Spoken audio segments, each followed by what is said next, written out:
तो हमारा अगला टॉपिक जो चल रहा था वो बहुपद की घात था। ध्यान दीजिएगा, बहुपद की घात किसे कहते हैं। तो हमारे जो भी बहुपद होगा, जैसे मैं लेता हूँ 3x + 7 या फिर 2x² + 3x + 5। तो बहुपद में जो चर होता है, जैसे यहाँ पे चर x है, यहाँ भी चर x है, इसकी अधिकतम घात बहुपद की घात कहलाती है। ध्यान दीजिएगा, चर की अधिकतम घात बहुपद की घात कहलाती है। जैसे यहाँ चर कौन है, x है, और इसकी पावर कितनी है 1, एक ही चर है, और इसकी अधिकतम पावर कितनी है 1, तो इस बहुपद की घात हो जाएगी 1। यहाँ पे चर x यहाँ भी है और यहाँ भी है, दोनों में से अधिक घात किसकी है, इस वाले की। कितनी घात है, 2 घात। तो इस बहुपद की कितनी घात कहलाएगी, 2 घात का बहुपद है। इसी प्रकार 2x - 7x³ + x² - 3, ये 3 चर आपको यहाँ पे दिख रहे होंगे। चर एक ही है, 3 जगह आया हुआ है। इसमें चर की अधिकतम घात हम देख पाएंगे 3 है। चर की अधिकतम घात 3 है, इसलिए इस बहुपद की घात कितनी हो जाएगी, 3। अपेक्षा करता हूँ समझ में आ रहा होगा। जब आपको चर की अधिकतम घात निकालना आ गया या चर की घात निकालना आ गया, तो घात के आधार पर भी बहुपद के प्रकार हम लोग पढ़ना चाहेंगे। ध्यान देना, घात के आधार पर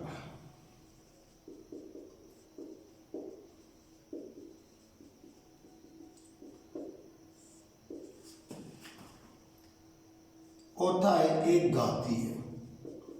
घातीय बहुपद, जिसमें चर की अधिकतम घात है को, उस वाले बहुपद को हम एक घातीय बहुपद कहेंगे। जैसे 2x + 3 या x की घात कितनी है 1 है, जैसे 2, 4, 6x, यहाँ चर की अधिकतम घात 1 है।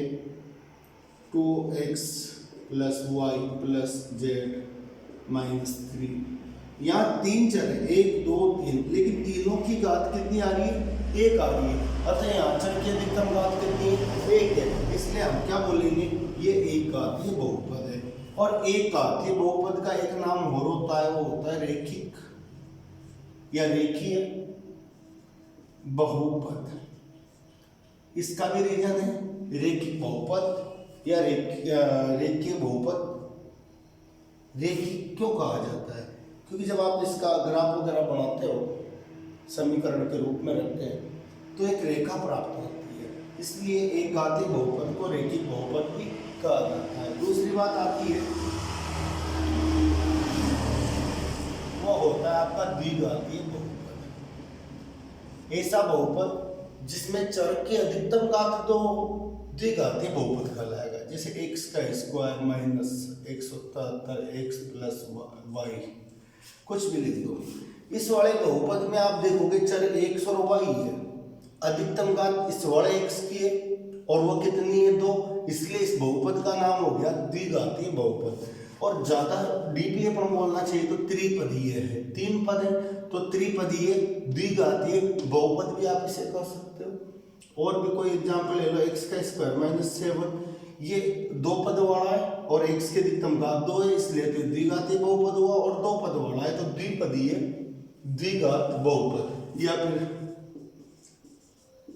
ये यहाँ पे भी हम देखेंगे चर की अधिकतम घात 2 है, इसलिए ये द्विघातीय बहुपद तो है, लेकिन एक ही पद यहाँ पे है, तो एक पदी द्विघात बहुपद इसका नाम हो जाएगा।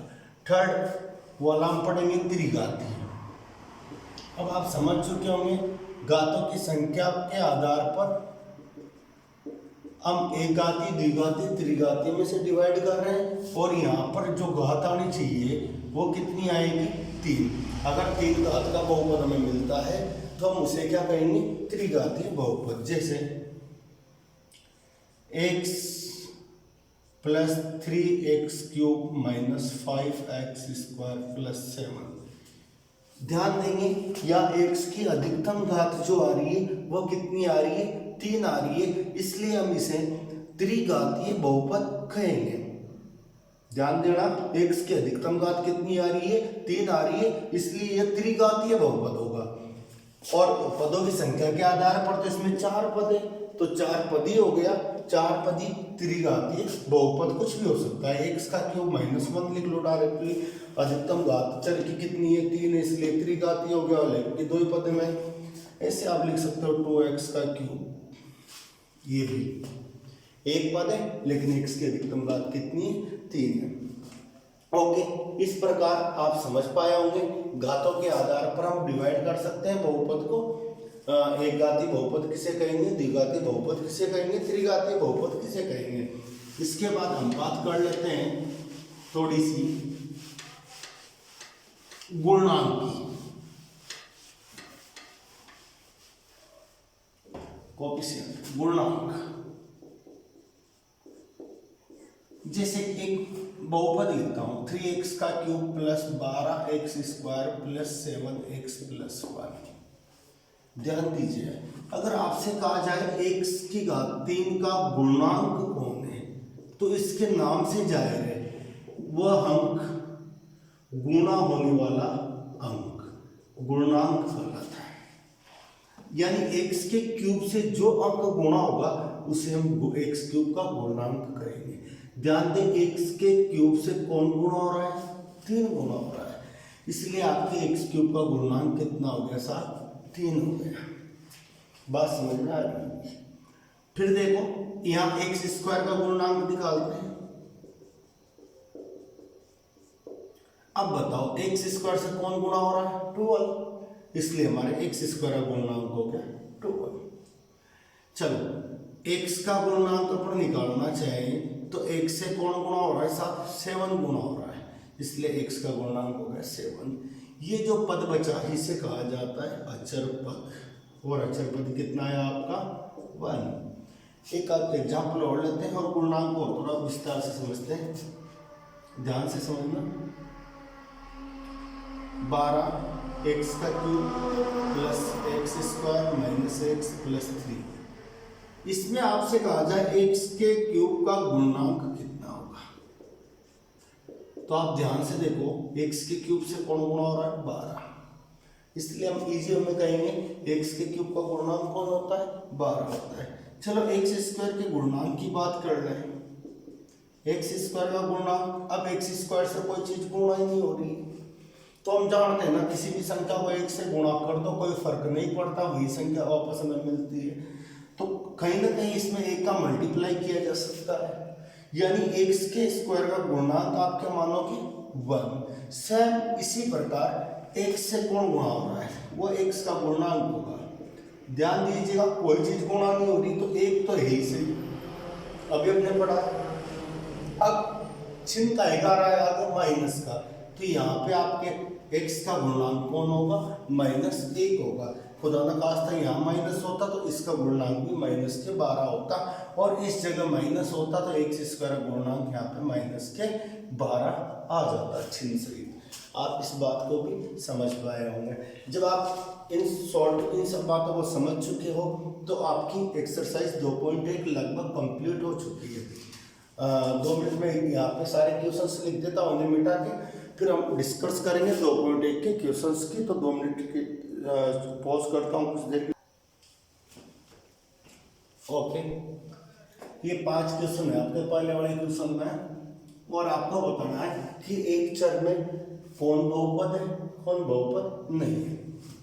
सबसे पहले डिस्कस करते हैं इसके ऊपर। तो पहला डिस्कस तो किस बात को लेकर रहेगा कि ये बहुपद भी है या ना है, दूसरी बात बाद में सोचेंगे, जो उन्होंने कहा है एक चर में बहुपद। ओके, चलो देखते हैं। पहली चीज देखें बहुपद की शर्त क्या थी। बहुपद की शर्त हमने लिखी थी घात पूर्ण संख्या होनी चाहिए, चर की घात, ध्यान दें चर की घात पूर्ण संख्या होनी चाहिए। यहाँ चर कौन है x, इसमें घात 3 है, इसमें घात 1 है। 3 भी एक पूर्ण संख्या है और एक घात भी एक पूर्ण संख्या है, एक भी पूर्ण है और 3 भी पूर्ण है, इसलिए पहली चीज ये बहुपद तो है, पहली चीज बहुपद है। दूसरा इसने कहा है एक चर में तो ध्यान दो यहाँ केवल एक ही चर है x, ये भी x, यानी एक ही चर है, इसलिए हम क्या कहेंगे एक चर में। तो हमारे लिए ये एक चर में बहुपद है। चलो थोड़ी सी प्रैक्टिस अपन ने जो पढ़ा है उसकी भी कर लेते हैं। इसमें कितने पद हैं? 3 पद है, इसलिए इसका नाम हो गया त्रिपदीय बहुपद। घात कितनी है साहब? चर एक से और x की अधिकतम घात कितनी है? 3, इसीलिए हम इसे त्रिघातीय बहुपद भी कह सकते हैं। ध्यान दीजिएगा सेकंड वाले क्वेश्चन। पहली चीज तो बहुपद है कि नहीं है, ध्यान दो। यह चर कौन है? y है, और y की पावर कितनी है? 2 है। ध्यान देना, अपन को केवल चर की पावर से मतलब है, अचर की पावर से कोई मतलब ना है। और चर की पावर कितनी आ रही है? 2, जो कि एक पूर्ण संख्या है। जब ये पूर्ण संख्या है तो फर्स्ट चीज तो ये हुई कि ये बहुपद है। दूसरी बात, यहाँ चर भी एक ही है, और चर कौन है? y है। यहाँ चर कौन है? y है। तो ये एक चर में बहुपद है। हम आंसर देंगे एक चर में बहुपद है, बहुपद है। बढ़ते हैं थोड़ा आगे इस वाले क्वेश्चन की तरफ। ध्यान दें, यहां पर चर कौन है? चर तो यहां पे t है, और चर भी एक ही है, कोई प्रॉब्लम नहीं है। लेकिन ध्यान दें, रूट t, किसी भी संख्या के ऊपर रूट का आना किस बात को शो करता है? ये इस बात को शो करेगा कि इस संख्या की जो पावर है वो 1/2 है। चाहो तो एक एग्जांपल ले लेते हैं। जैसा कि आप जानते हो रूट 25 कितना होता है? 5। ये आता कैसे मैं बताऊं? 25 रूट का मतलब क्या है? इसकी पावर 1/2 है, तो 25 की पावर कितनी? 1/2। ध्यान दीजिएगा, 25 को 5 का स्क्वायर या 5 की घात 2 कहा जाता है, और इसकी पावर कितनी होगी? 1/2। हमने एक नियम पढ़ा हुआ है, a की पावर m हो, इसकी पावर n हो, तब घातें गुणा हो जाती है। इस कंडीशन में घातें गुणा हो जाती है, तो हम यहाँ कहेंगे 5 की पावर 2 को किससे गुणा किया? 1/2। 2 से 2 कट गया और 5 की पावर 1 कितना आ गया? 5। वही चीज आई जो हम जानते हैं कि 25 का रूट कितना होता है? 5। यानी कि किसी भी संख्या के ऊपर या किसी भी चर या अचर के ऊपर रूट लगा है तो उसका मतलब है उस संख्या या चर की जो पावर है वो 1/2 है। तो इस प्रकार मैं यहाँ कह सकता हूँ 3t की पावर हो गई 1/2 प्लस t√2। हालांकि इसका भी मतलब वही है और इसका भी मतलब वही था। यहाँ 2 की पावर 1/2 है, लेकिन अपन को बहुपद के लिए काहे से मतलब है? चर से मतलब है। चर की पावर पूर्णांक होनी चाहिए, पूर्ण होनी चाहिए, पूर्ण अंक। तो चर की पावर पूर्ण अंक होना चाहिए, पूर्ण संख्या होनी चाहिए। लेकिन हम यहाँ देख रहे हैं t की जो पावर है वो एक पूर्ण संख्या नहीं है। 1/2 एक पूर्ण संख्या नहीं होती है। पूर्ण संख्या 1 2 3 4 5 6 7 8 9 10 होती है। इसलिए हम कहेंगे चूंकि घात चर की घात पूर्ण संख्या नहीं, इसलिए यह बहुपद नहीं है। हमने क्या निष्कर्ष निकाला कि यहाँ पर चर की जो पावर है वो एक पूर्ण संख्या नहीं है, इसलिए हम कहेंगे कि यह एक बहुपद भी नहीं है। ध्यान देते इस पर, आपको अच्छी तरह मालूम होगा 2/y। अगर मैं y को ऊपर लेके जाता हूँ तो इसकी घात a के उठाई क्यों जाती है? माइनस की है। हमारे तो कुछ प्रॉब्लम रहेगी। हमने फर्स्ट वाली एक्सरसाइज कंप्लीट नहीं की थी लास्ट टाइम, तो वहाँ पे घातांक नियम भी है, और आपने वैसे तो ये 8th में ही पढ़े हैं, तो मुझे नहीं लगता ज़्यादा प्रॉब्लम आएगी। आपने पढ़ा था a की पावर m हो अपॉन में 1/a की पावर m। जब इसको आप ऊपर ले जाओगे तो घात का चिन्ह बदल जाता है, अर्थात तो माइनस के तो प्लस के हो जाएगी और प्लस के तो माइनस की हो जाएगी। इस प्रकार y की पावर 1 है, जैसे ऊपर लेके गए खाई का हो गया माइनस का। यहां देखें चर की घात क्या पूर्ण संख्या है? पूर्ण संख्याओं में ऋणात्मक संख्याएं नहीं आती है, ध्यान देना, ऋणात्मक संख्याएं नहीं आती, पूर्ण संख्या नहीं है, इसलिए यह बहुपद नहीं है। क्लियर होगा आपके? आगे बढ़ते हैं इस वाले 5 वाले क्वेश्चन की तरफ। यहाँ आप देखोगे सबकी पावर 10 भी पूर्ण संख्या है, 3 भी पूर्ण संख्या है और 50 भी एक पूर्ण संख्या है, लेकिन ध्यान दें ये एक बहुपद तो है, इसमें तो कोई शक नहीं है, लेकिन भाई ने क्या पूछा था, एक चर में बहुपद होना चाहिए, लेकिन यहाँ x भी आ रहा है, y भी आ रहा है और t भी आ रहा है, यानी यहाँ 3 चर आ रहे हैं। इसलिए हम क्या कहेंगे भाई बहुपद है, हमें कोई इसमें दो राय नहीं है, लेकिन यह एक चर में बहुपद नहीं है क्योंकि यहाँ पर 3 चर उपस्थित है। चूंकि यहाँ 3 चर है इसलिए यह एक चर में बहुपद नहीं है। उम्मीद करता हूं आपको एक चीज समझ में आ रही होगी, सिंपल सी भाषा में हम समझ रहे हैं और सिंपल सा काम कर रहे हैं। अगला जो हमारा है क्वेश्चन नंबर 2, अगर आप उसमें देखोगे तो हमें गुणांक लिखना है। थोड़ी देर पहले हम इस पे काम करके आए। क्वेश्चन नंबर 2 में हमें क्या लिखना है? गुणांक लिखना है। गुणांक कैसे लिखते हैं चलो उसे देखते हैं। एक्स स्क्वायर का गुणांक पूछा गया है आपको नीचे दिए गए प्रश्नों में। आपको बुक खोल के रखना चाहिए जिस वक्त हम पढ़ रहे होते हैं। ध्यान दो, पहला वाला क्वेश्चन है एक्स स्क्वायर का गुणांक लिखें, ये आपका क्वेश्चन है। और इसमें फर्स्ट क्वेश्चन आपको दिया है 2 + x का square plus x, I am right, बिल्कुल सही हूं। दूसरा दिया है 2 - x का स्क्वायर प्लस x का क्यूब, ओके। थर्ड क्वेश्चन है π/2 x का स्क्वायर प्लस x। और फोर्थ वाला क्वेश्चन है √2x - 1। ध्यान दीजिएगा, फर्स्ट वाले क्वेश्चन में देखें आपको क्या चाहिए, एक्स स्क्वायर का गुणांक चाहिए। तो एक्स स्क्वायर से कौन गुणा हो रहा है? कोई गुणा नहीं हो रहा। तो मैंने तो भी बात की थी कि 1 को कहीं भी मल्टीप्लाई कर दो वो उस संख्या की सेहत पर कोई बुरा प्रभाव नहीं छोड़ता है। किसी भी अंक को 1 से गुणा करने पर उसकी सेहत पर कोई बुरा प्रभाव नहीं पड़ता है, नहीं अच्छा भी नहीं पड़ता है। तो ये इसका गुणांक क्या, यूं कह दो सबका मालिक 1, ठीक है। तो यहाँ पर एक्स स्क्वायर से कौन गुणा हो रहा है, क्या माना जा सकता है 1, इसलिए एक्स स्क्वायर का गुणांक हो गया 1। आगे प्लस है तो धनात्मक ही रहेगा। इस जगह हम बात करेंगे एक्स स्क्वायर का गुणांक, तो आप ध्यान से देखो यहाँ भी कोई गुणा नहीं हो रहा, तो कौन गुणा हो रहा है 1, लेकिन आगे क्या आ रहा है माइनस, इसलिए एक्स स्क्वायर का गुणांक हो गया -1। इस जगह आपको साफ साफ दिख रहा है कि एक्स स्क्वायर का गुणांक कौन, एक्स स्क्वायर से कौन गुणा हो रहा है, तो वो हो रहा है π/2।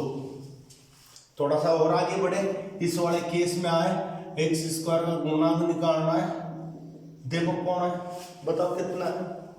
अच्छा एक्स स्क्वायर ही नहीं है, ढूंढते रह जाओगे। देखते हैं एक्स स्क्वायर मिला नहीं, फिर क्या करें, चलो ऐसा लिखा तो जा सकता है, 0 × x का स्क्वायर हम लिख सकते हैं, 0 × x का स्क्वायर आप लिख सकते हो।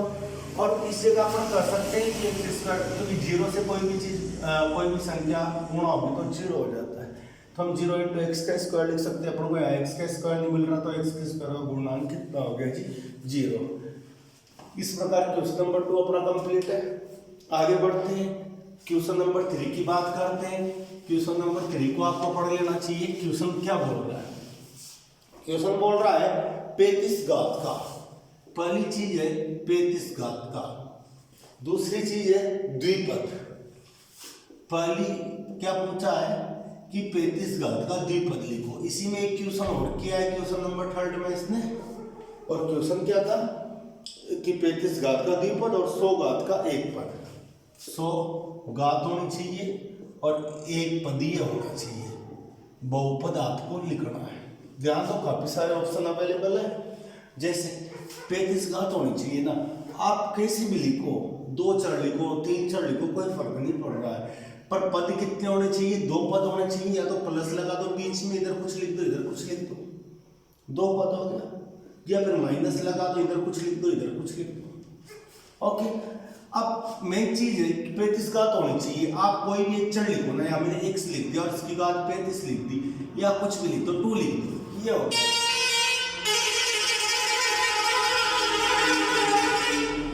x की अधिकतम घात 35 है, इसलिए 35 घात का हो गया, और 2 पद है इसलिए द्विपदी। चाहो तो यहाँ पे आप 2x² लिख दो, कोई फर्क नहीं पड़ रहा। इसके पीछे y लगा तो कोई फर्क नहीं पड़ रहा, क्योंकि चर की अधिकतम घात कितनी होनी चाहिए? 35 होनी चाहिए, और वो हम ला चुके हैं, और 2 पद हम बना चुके हैं। चाहे तो आप 125x का स्क्वायर माइनस x की घात 35 लिख लो, ये भी वैलिड है। 2 ही पद हैं, x की अधिकतम घात कितनी है? 35 है। जितने चाहो आप एग्जाम्पल्स दे सकते हो। जैसे मुझे लिखना है, मैंने लिख दिया y की घात 35 प्लस 132 y की घात। अब इससे ज्यादा नहीं लिखी जा सकती, कम तो लिख सकते हैं ना। चलो आप 34 घात लिख दो, 33 लिख दो, 50 मत लिख देना वरना 50 घात का हो जाएगा। 35 से कम लिखना है ताकि अधिकतम घात आपकी कितनी हो? 35 हो। इस प्रकार आप पहला वाला एग्जाम्पल कुछ भी इनमें से दे सकते हो। अगली बात आई 100 घात का होना चाहिए, एक पद होना चाहिए, कुछ भी लिख दो ना, x लिख दिया, y लिख दिया, z लिख दिया, इसके ऊपर 100 पावर लगाओ, आंसर आके खत्म बात। चलो ये नहीं लिखना, आपको कुछ भी लिख दो, संख्या 125, इसके पीछे y लिख दो, 100 पावर लगा दो, एक ही पद है, पावर 100 है। इस प्रकार हमारा आंसर आ जाएगा। कुछ भी लिखा जा सकता है सब, जैसे z की पावर 100, आगे क्या लिखो, कुछ भी लिख दो, 25 z की पावर। पद एक होना चाहिए, प्लस लगाने की चीज ना लिखोगे। ओके, इस प्रकार क्लियर होगा आपकी क्वेश्चन नंबर 3। क्वेश्चन नंबर 4 की बात कर लेते हैं। क्वेश्चन नंबर 4 में क्या बोला जा रहा है? आज हमारी एक्सरसाइज 2.1 कंप्लीट हो जाएगी, ऐसी उम्मीद करते हैं। क्वेश्चन नंबर 4 में कहा गया है प्रत्येक बहुपद की घात लिखिए। क्वेश्चन नंबर 4 में क्या कहा गया है? प्रत्येक बहुपद की घात लिखिए। पहला बहुपद दिया हुआ है 5x³ प्लस 4x का स्क्वायर प्लस 7x। सेकेंड वाला क्वेश्चन दिया है 4 - y का स्क्वायर। थर्ड वाला क्वेश्चन है 30 -√7, और फोर्थ वाला क्वेश्चन है 3। ध्यान दीजिएगा, इस वाले क्वेश्चन में अपन को क्या करना है? घात लिखनी है। क्या लिखनी है? बहुपद की घात। आपको बताना है इस बहुपद की घात कितनी है। जैसा कि मैंने आपको बताया था कि बहुपद की घात अधिकतम घात होगी, यानी आपको चर की अधिकतम घात ढूंढनी है, वही आपके बहुपद की घात होगी। और यहाँ चर कौन है? x है, और x की अधिकतम घात कितनी है? यहाँ पे 3, इसलिए हम कहेंगे इस बहुपद की घात हो गई 3। ओके, इस वाले केस में देखते हैं, यहाँ चर कौन है? y है, और y की अधिकतम घात कितनी है? अधिकतम घात वो है हमारे पास 2, इसलिए हम कहेंगे इस बहुपद की घात कितनी होगी? इस बहुपद की घात हो गई 2। इसे द्विघाती बहुपद कह सकते हो, 3 घात वाले को त्रिघाती कह सकते हो, ये अपना मामला हो गया। इस वाले केस में देखना है, यहाँ चर कौन है? t है। चर कौन है? t है, तो t की घात कितनी है? t की घात आई 1, और कोई चर तो है नहीं, इसलिए यहाँ पे हमारे बहुपद की घात भी कितनी हो जाएगी? 1। और इसका नाम भी देना चाहो तो इसे हम क्या कहते हैं? रेखिक बहुपद। याद होगा ना, मैंने बताया था आपको। इस वाले केस में चर ही ना है तो क्या करें? चर नहीं है तो आप कह सकते हो यहाँ चर की अधिकतम घात हो गई घात, वह क्या होगी? 0। इसलिए आपके बहुपद की घात भी हो गई 0। ध्यान देना, आपको एक चीज मालूम ही होगी, किसी भी संख्या की पावर 0 होना तो उसका मतलब कितना होता है, 1 होता है। ये पिछली वाली एक्सरसाइज में भी आपने देखा होगा या फिर आपने 8th क्लास में भी पढ़ा होगा। तो हम यहाँ 3x × 1 लिख दूँ तो ये 3 ही होता है, और 1 की जगह में x की पावर 0 भी तो लिख सकता हूँ। तो फिर यहाँ पे चर की अधिकतम घात कितनी हो जाएगी साहब, 0। इसलिए इस बहुपद की घात क्या हो गई, 0। इस बहुपद की घात हो गई 0। लास्ट क्वेश्चन बचा हुआ है और इसने पूछा है, बताइए कौन रैखिक बहुपद है, कौन द्विघाती बहुपद है और कौन त्रिघातीय बहुपद है। ध्यान देना, भाई ने पूछा क्या है, रैखिक, द्विघाती और त्रिघाती, इनमें सेपरेट करना है आपको, कौन रैखिक बहुपद है, कौन द्विघाती बहुपद है और कौन त्रिघाती बहुपद है। पहली चीज लेता हूं, पहला क्वेश्चन है x² + x, दूसरा क्वेश्चन है x - x³, तीसरा है y + y² + 4, चौथा है 1 + x, 1 + x, पांचवा ले लेता हूं यहीं पे, पांचवा है 3t, 6 नंबर पे कौन है r², और 7th नंबर पे है आपका 7x³, 7x³। ध्यान दीजिएगा, यहाँ x की अधिकतम घात कितनी है, आपको दिख रहा होगा वो कितनी है, 2। और जब x की अधिकतम घात 2 है तो ये कौन सा वाला बहुपद हुआ, द्विघाती बहुपद। तो इसे आप कह दोगे ये क्या है, द्विघाती बहुपद। बात करते इस वाले क्वेश्चन में, यहाँ चर की अधिकतम घात कितनी है, 3। तो हम कह देंगे ये कौन सा बहुपद हो गया, त्रिघातीय बहुपद, त्रिघातीय बहुपद। चर की अधिकतम घात देखनी है और उसके आधार पर नाम देना है। जिसकी घात 1 हो उसे रैखिक बहुपद कहते हैं, जिसकी 2 द्विघातीय होता है, जिसकी 3 हो त्रिघातीय होता है। अधिक घात हो तो बहुघातीय कह सकते हैं, 3 से ज्यादा घात मिलेगी बहुघातीय है ना। यहाँ पे चर y है, 2 जगह आ रहा है, यहाँ पे 1 घात है, यहाँ पे 2 घात है, मैं बड़ी घात लेनी है, बड़ी घात कितनी है, 2। तो इसका नाम क्या हो गया, द्विघाती बहुपद। यहाँ पे चर कौन है, x है, और x की अधिकतम घात 1 है, और एक घात वाले को हम एक घातीय बहुपद भी कहते हैं या रैखिक बहुपद भी कहते हैं, इसलिए इसका नाम हो गया रैखिक बहुपद। यहाँ भी आप देखोगे, यहाँ चर t है और t की अधिकतम घात कितनी है, कोई घात नहीं लग रही, यानी एक घात है, और एक घात वाले को हम क्या कहते हैं, रैखिक बहुपद, रैखिक बहुपद। इस वाले केस की बात करें, यहाँ पर r की अधिकतम घात 2, r की अधिकतम घात 2 है, इसलिए इसे क्या कहेंगे, द्विघाती बहुपद। यहाँ चर कौन है, x है, x की अधिकतम घात 3 है, इसलिए इसका नाम हो गया त्रिघातीय बहुपद। तो दोस्तों ये प्रश्नावली यहीं पे खत्म होती है। हम बहुत जल्दी वापस मिलते हैं अगले वीडियो में और हमारी एक्सरसाइज 2.2 के बारे में चर्चाएं करेंगे आराम से, विस्तार से। आप इसे बहुत अच्छी तरह से समझ पाए होंगे, ना समझ पाए हो तो एक बार रिवाइज करके वापस देख लें, कोई प्रॉब्लम ना होगी, आपको सब अच्छे समझ में आएगा। बेसिक जानकारियाँ है, पुराने टाइम की जानकारियाँ है, नई जानकारियाँ आगे आने वाली है। तो ये तो बहुत छोटा सा एक टॉपिक था हमारा जो क्लियर हो चुका है। कल हम इससे आगे पढ़ते हैं अगले वाले वीडियो में। तो थैंक यू स्टूडेंट, बने रहिए और अपने दोस्तों को भी ऐड करते रहिए ताकि सबका प्रॉफिट हो। Okay, thank you.